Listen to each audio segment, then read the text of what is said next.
de votre fidélité. 20h sur la télévision Futur Média. Bonsoir à toutes et à tous. Bienvenue à cette principale édition. Les titres, c'est tout de suite. Fin de cavale pour le présumé meurtrier d'Abdulaziz Ba et Boubacar Gano. Mamadou Lamine Diao, connu sous le nom de Modulo, maçon de formation, a avoué les crimes du danseur et de son colocataire. Il a été arrêté à Touba. La famille du défunt réclame la poursuite de l'enquête. La montée des eaux dans la vallée du fleuve Sénégal et dans le delta sous haute surveillance. L'Organisation pour la mise en valeur du fleuve Sénégal dit suivre la situation hydrologique de près. Du côté du ministère de l'Hydraulique également, le monitoring est également assuré pour contrôler les débordements. Un meilleur système d'assainissement et un approvisionnement correct en eau, telles sont les ambitions de l'État pour la cité religieuse de Touba. Le message a été porté par le ministre de l'Intérieur qui a représenté le chef de l'État à la cérémonie officielle de la 130e édition du Magal de Touba. Un Magal qui comptabilise un bilan de 13 morts par accident, bilan recensé par la Brigade nationale des sapeurs-pompiers. Voilà pour les titres, le développement, c'est tout de suite.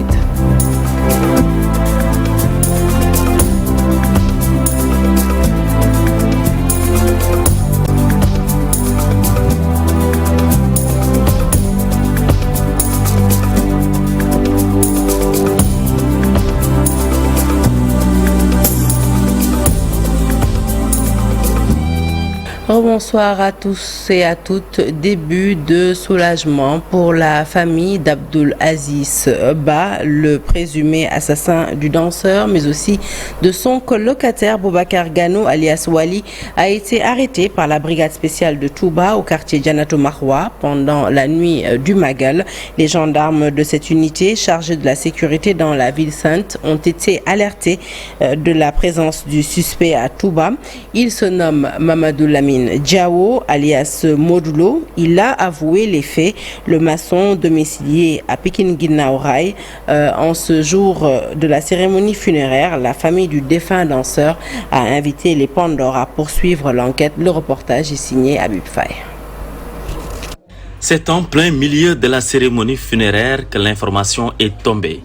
Le présumé meurtrier d'Aziz Dabala est arrêté. Ouf de soulagement chez la famille du défunt danseur. Nous venons de recevoir la nouvelle à travers les réseaux sociaux, comme quoi que le présumé meurtrier de mon frère, Abdulaziz Ba, a été retrouvé à Touba. On est soulagé et on attendait à ça aussi. Le travail de la division des investigations criminelles salué. Parce que nous sommes persuadés que nous avons une police qui est efficace, qui sait faire son travail. Donc on attendait à ça. Alhamdoulilah, Dieu merci. Seul hic, la famille ne connaît pas le présumé assassin de leur fils, Mamadou Lamine Diao, un maçon plus connu sous le sobriquet de Modulo. Quoi? Je ne sais même pas. Je ne connais pas ce gars. Je ne le connais pas. Personnellement, je ne le connais pas. Je ne sais pas ce qui fait canter aussi mon frère. Je ne le connaissais pas. La population de Guinaouraï invite les Pandores à poursuivre l'enquête. La police est en train de faire un bon travail et je sais que tout finira par se savoir. Un habitant de Guinaouraï qui ôte la vie à un enfant de Guinaouraï, c'est vraiment horrible comme situation. Le premier suspect du meurtre de l'artiste Aziz Dabala et de celui de son jeune collaborateur Boubacar Gano Wali a été arrêté à Janatul Mahwa dans la nuit du Magal. Mamadou Lamine Diao est actuellement détenu à la gendarmerie de Touba en attendant la décision de la hiérarchie pour un éventuel transfert à Dakar.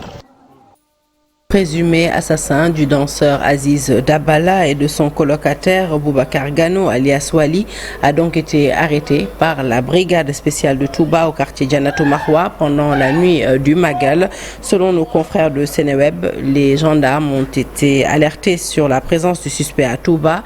Une intervention inopinée à Janato Mahwa a permis de procéder à son arrestation. Mamadou Lamine Diao, plus connu sous le sobriquet de Modulo, a avoué les faits. Le maçon domicilié à Pikine Guinaw Rail a donné des détails du déroulement du crime. Mamadou Lamine Diao dit s'être rendu dans l'appartement d'Aziz Dabala pour lui réclamer de l'argent.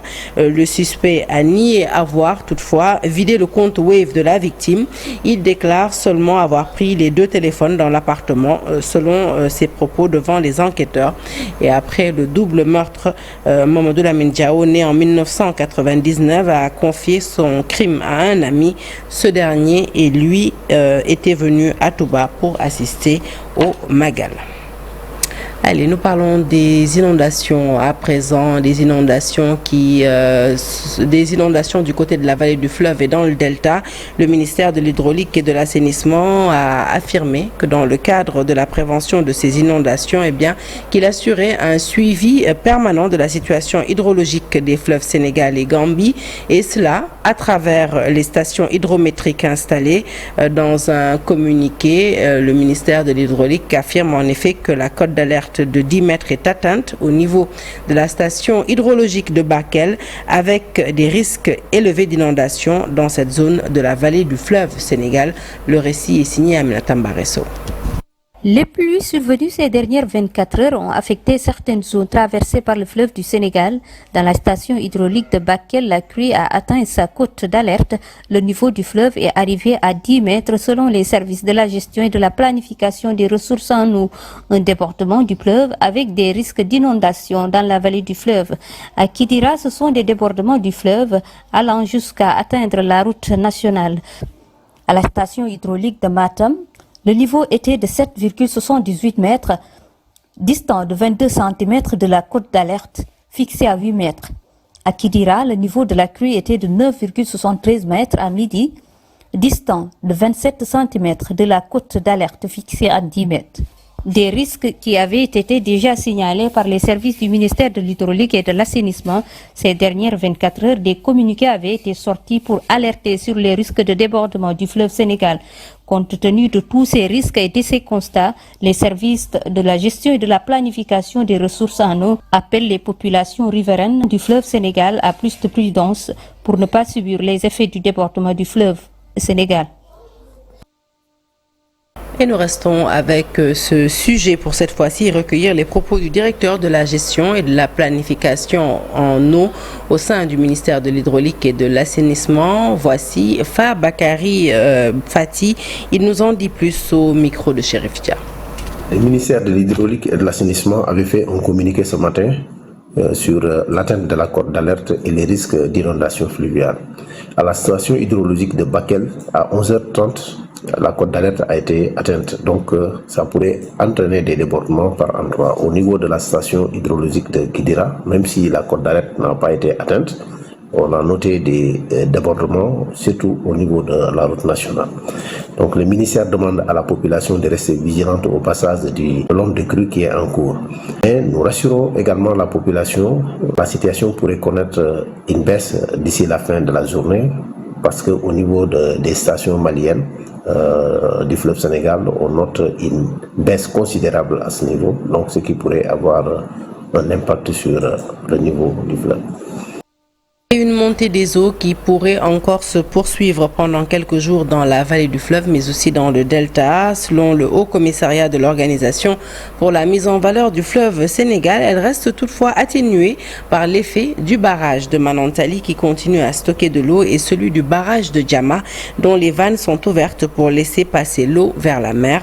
La situation hydrologique du bassin du fleuve Sénégal, caractérisée par des écoulements au niveau des principales stations, montre que l'hivernage s'est bien installé dans cette partie du territoire des États membres de l'OMVS. Les premières précipitations dans le bassin ont été enregistrées au mois de mai 2024 avec des hauteurs inférieures à celles de l'année dernière, sauf pour les stations de Daka-Seydou et Djangola. Dans un communiqué, l'OMVS, qui dit suivre de près la situation depuis le début du mois, indique à travers un tableau les hauteurs de pluie mensuelles recueillies au 31 juillet 2024 au niveau de certaines stations pluvieuses pluviométrique du bassin du fleuve Sénégal comparée à celle de 2023 à la même période. Et dans ce tableau où les cumuls de la période en 2023 et 2024 pour chaque station sont également reportés, eh bien un constat, c'est à partir du début du mois de juin que l'on a enregistré une hausse de la pluviométrie sur la plupart des stations pluviométriques. Et pas loin du Sénégal, au Mali, justement, eh bien, la même situation qui prévaut sur place. L'état de catastrophe nationale a même été déclaré après les inondations. Le 23 août 2024, le gouvernement malien a déclaré donc l'état de catastrophe en réponse aux inondations dévastatrices qui ont touché plusieurs régions. Le décret signé par le Premier ministre Choguel Kokala Maïga vise à mobiliser toutes les ressources pour secourir les victimes.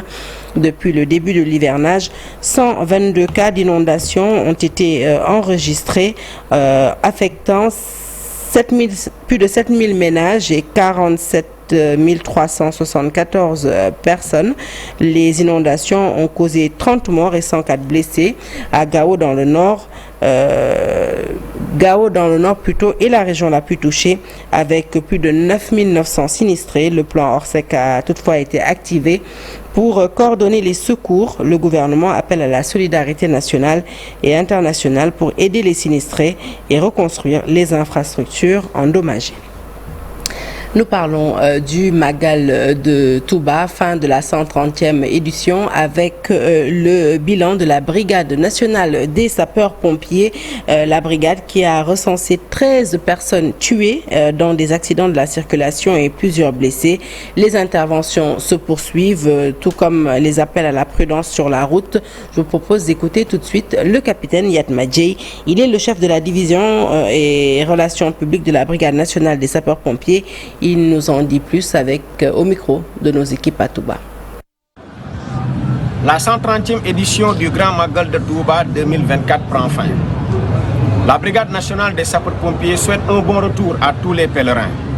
Pour ce qui est du bilan, jusqu'à ce samedi 24 août 2024 à 18h, le détachement engagé dans la ville sainte et ses abords a effectué 465 interventions de toute nature, occasionnant 840 victimes dont 16 corps sans vie.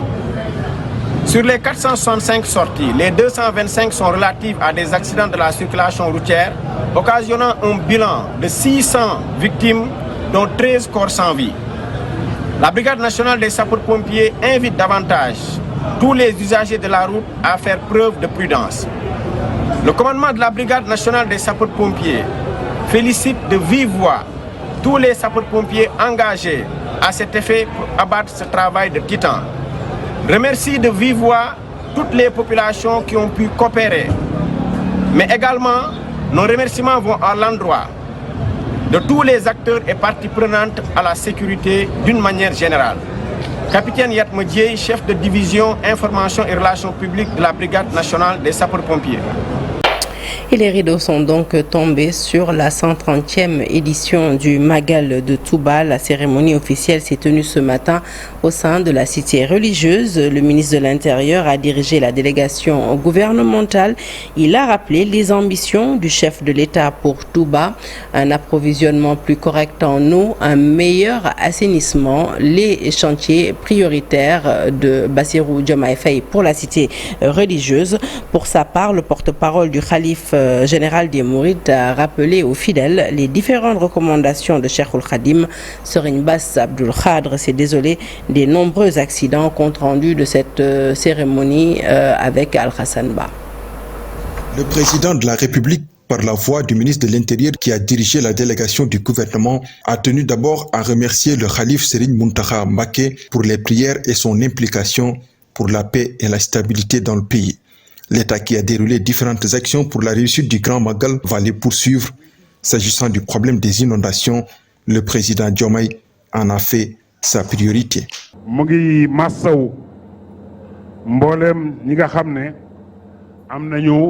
Il compatit à la situation difficile que vivent les populations inondées, surtout celles qui habitent Touba. Il rappelle qu'il a pris le pouvoir quelques semaines avant le démarrage de la saison des pluies. Mais il dit qu'il a la volonté, même s'il ne peut pas tout faire, de régler l'essentiel du problème durant ces 5 années à la tête du pays. Autre actualité abordée et qui préoccupe les autorités, les migrations irrégulières. Président de la République, le président de la République invite les jeunes à abandonner l'immigration irrégulière. Ce pays a besoin de sa jeunesse et personne ne peut le construire à notre place. Il en fait vraiment sa priorité ainsi que nous, membres du gouvernement. Prenant la parole, le porte-parole du Khalife général des Mourides a rappelé aux fidèles les écrits et recommandations de Cheikhoul Khadim. Serigne Bassirou Mbacké Abdou Khadre se dit peiné par la situation des populations envahies par les eaux de pluie et rappelle que le Khalife espère que les autorités étatiques vont trouver des solutions à ce problème. Il faut savoir que le Khalife avait prévu à la fin des travaux de l'université cette année d'inviter tous les talibés de Serigne Touba à s'investir pour régler ce problème, comme il s'était investi pour Massalikul Jinan. Mais puisque le nouveau régime a décidé de trouver des solutions à ce problème, il a préféré se retirer et leur laisser cette tâche. Il remercie tous les talibés pour leur engagement.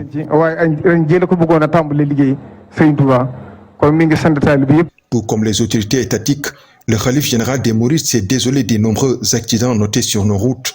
Il a présenté ses condoléances aux familles des victimes et invite les chauffeurs à beaucoup plus de prudence. Allez, parlons à présent de ces 350 pèlerins en partance pour Rome, chef-lieu de l'Église catholique, où ils vont rencontrer le souverain pontife, le pape François, en Israël, à Jérusalem, en Espagne, au Portugal et en France durant 21 jours. Ces compatriotes vont quitter le pays ce samedi en compagnie de l'abbé Paul Abel Mamba. Le thème spirituel de cette édition, pèlerin de la paix, en lien avec les turbulences qu'ont connu le Sénégal au mois de mars dernier. Je vous propose d'écouter tout de suite l'abbé Paul Abel Mamba, chef de la délégation. Nous sommes 350 pèlerins pour cette édition 2024. Et le parcours qui nous est proposé est le suivant. Rome, en Italie, chef-lieu de l'Église catholique, où nous rencontrerons le souverain pontife, le pape François, et où nous célébrerons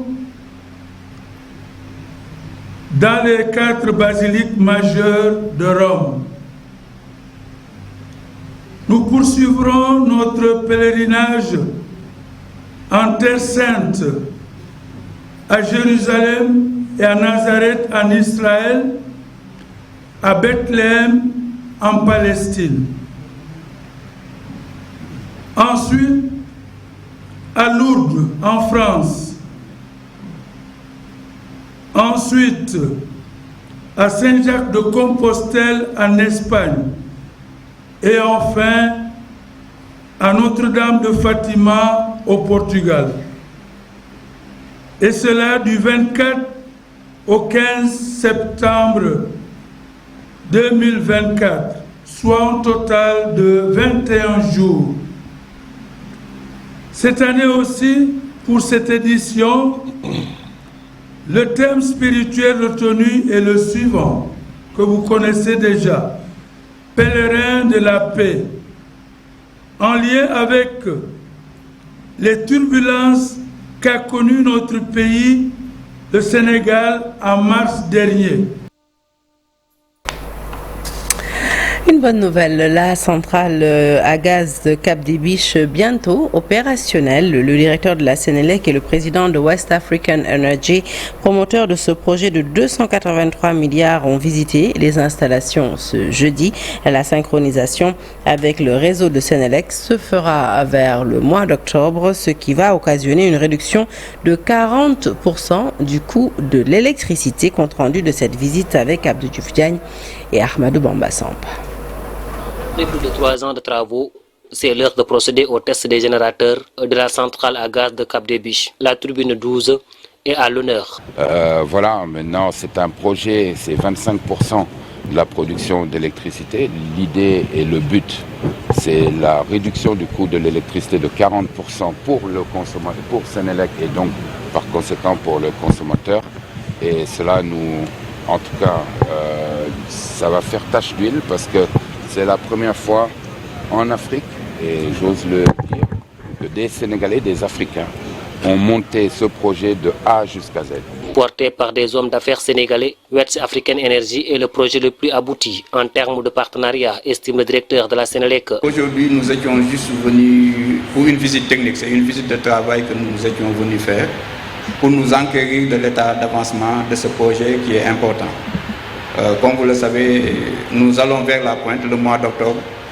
Et ce projet-là va participer en tout cas à résorber la demande au mois d'octobre. Donc c'était vraiment le premier objectif, c'était s'assurer que nous serons dans les délais pour que le projet puisse participer à cette pointe-là. Le West African Energy réalise la plus grande centrale cycle combiné à gaz du Sénégal avec une capacité de 366 MW pour un coût total de 283 milliards de francs CFA.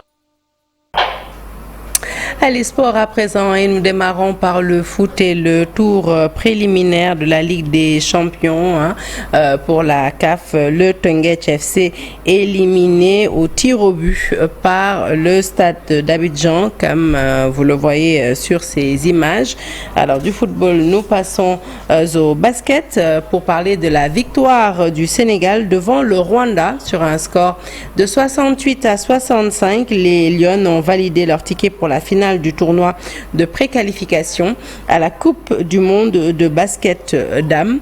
Et retour au Sénégal pour parler de la deuxième édition du fitness show du club uni pour le travail basé à Pékin, une édition qui a vécu ce week-end. Alors plusieurs clubs y ont pris part à cette édition et beaucoup de prestations sportives ont été développées.